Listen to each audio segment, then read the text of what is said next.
Hey guys, Motorcar Nut here, and today we're going to be replacing a rear ABS sensor on a 2012 Eos. Now this can be from 2005 all the way up to 2018. The Eos, the CC, the Tiguan, the Jetta, the GTI, pretty much a lot of models across that VW line. This is what the sensor looks like. If you have an ABS traction control 00287, it's probably going to be this sensor, or it can be the wheel bearing that has the built-in tone ring. That's another video you can watch it. I'll leave the link down below. But this sensor is not that hard to replace. All you're going to need is a Torx 30, a little extension, a screwdriver, and maybe a little pick to get the connector off the sensor. Okay, so we're going to go to the car now. Now, obviously it's on a lift. Doesn't have to be on a lift. You could just jack it up and put jack stands underneath it. Don't rely on a jack. I always tell people that. It's made for lifting, not holding. You could take the wheel off if you want, but if you could just jack it up and you come back over here, and there's the sensor right there. All right, you just put the T30 in there, you take it out, and you're gonna hold it and try to, like, you know, wedge it out a little bit with a screwdriver. Try not to break it, okay? Because if you break it, you're gonna have to take off the wheel bearing, and you don't want to do that right away. Even though it's not that hard, but it's extra work.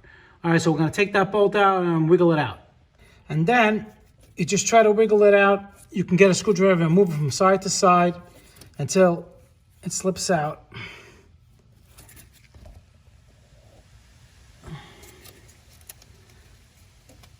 Okay, all right, that don't look good. Okay, and then you have a typical VW. What you do is you just pry this a little bit, like you put a screwdriver in there and twist it a little bit, and or you can go down there in here with a screwdriver and just lift up the little tab and pull it out. Don't break it. All right, this is the part number I got.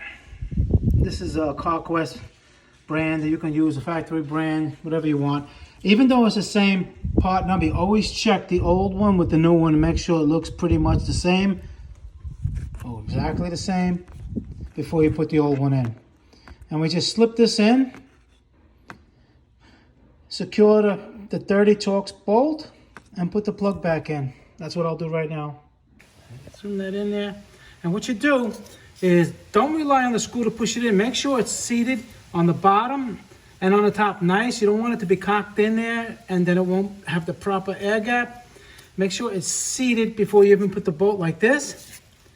And the electrical connector,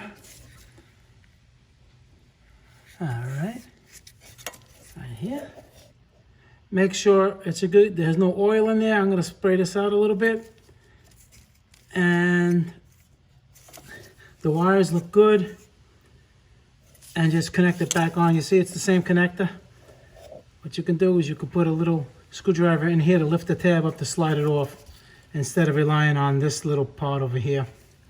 All right, and then that's it, nice and tight. Now there is a right and left sensor, so make sure you get the right one for your side of your car in the rear. All right, the same goes for the front. There's a left and a right. All right, and that's it. And what you do is you disconnect the battery terminal for about 5 minutes if you don't have a scan tool.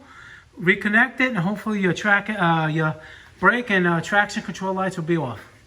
All right, guys, Motorcar Nut, please subscribe, hit this like button. Any questions, leave them below pertaining to the video. I answer all my questions. Try to help everybody as much as I can. And I'll see you guys in the next video. Thank you very much for watching my channel. I really appreciate it.